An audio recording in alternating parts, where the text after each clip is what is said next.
Deuxième triangle particulier, le triangle isocèle. Donc, quels sont donc ses super pouvoirs?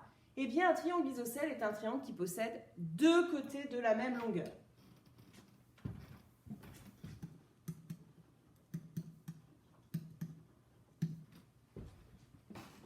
Et le côté qui n'a pas la même longueur que les autres s'appelle la base.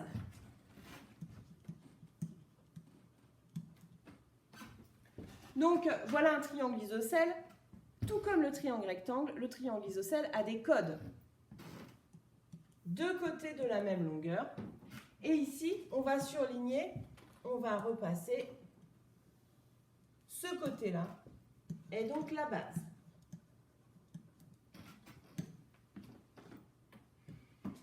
Bien sûr, le triangle isocèle possède des propriétés qui sont intéressantes. Alors, la même façon que pour le triangle rectangle, il y a déjà du vocabulaire. Lorsque l'on dit que le triangle ABC est isocèle en A, cela signifie que les deux côtés qui ont la même longueur se rejoignent en A.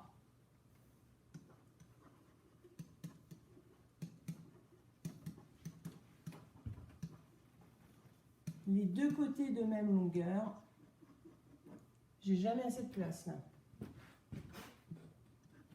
se rejoignent en A. On dit alors que A est le sommet principal du triangle ABC. On a dit que A, B et C étaient les trois sommets du triangle, mais dans ce cas-là, A est le sommet principal. Alors, des propriétés. Si, alors, vous vous souvenez des propriétés? Si, alors, mettons du surligneur pour vous souvenir des propriétés.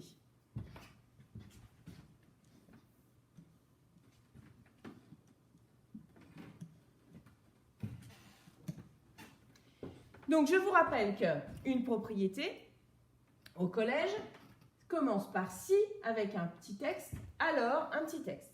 La partie qui est entre le si et le alors, vous savez déjà quelle question je vais vous poser. Comment s'appelle cette partie-là qui est entre le si et le alors? Si vous en souvenez, ce sont les hypothèses. Les hypothèses, c'est-à-dire ce qu'on doit connaître, ce sont les conditions qu'on doit respecter pour pouvoir conclure, c'est-à-dire la partie du texte qui est après le alors. Si un triangle est isocèle, alors il possède un axe de symétrie.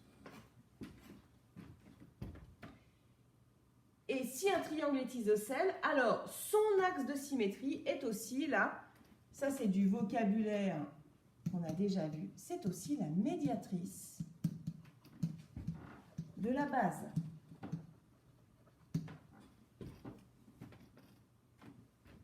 Troisième propriété, j'ai pas mis le surligneur, mettons le surligneur, si, alors,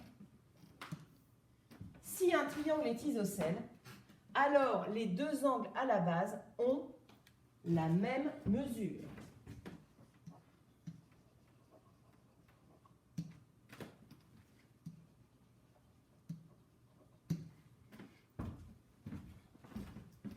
Et nous allons revenir sur la figure précédente. Voilà. Pour noter, alors vous notez la couleur que vous voulez. Les angles à la base, ce sont les angles qui touchent la base. D'accord? Donc là, on va mettre angle à la base. Et là,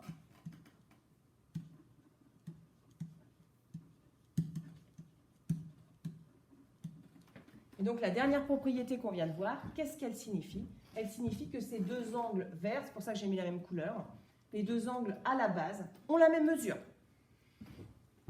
Celui-là a une mesure différente.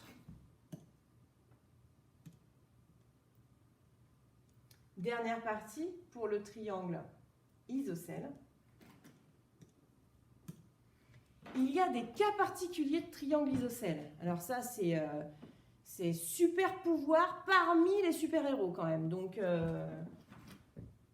le triangle rectangle isocèle. C'est-à-dire qu'il a à la fois les super-pouvoirs du triangle rectangle et du triangle isocèle. Donc, c'est un triangle qui est à la fois rectangle et isocèle. Les codes, c'est donc un angle droit ici et même longueur ici. Ça veut dire que le segment BC, à votre avis, il est deux choses à la fois.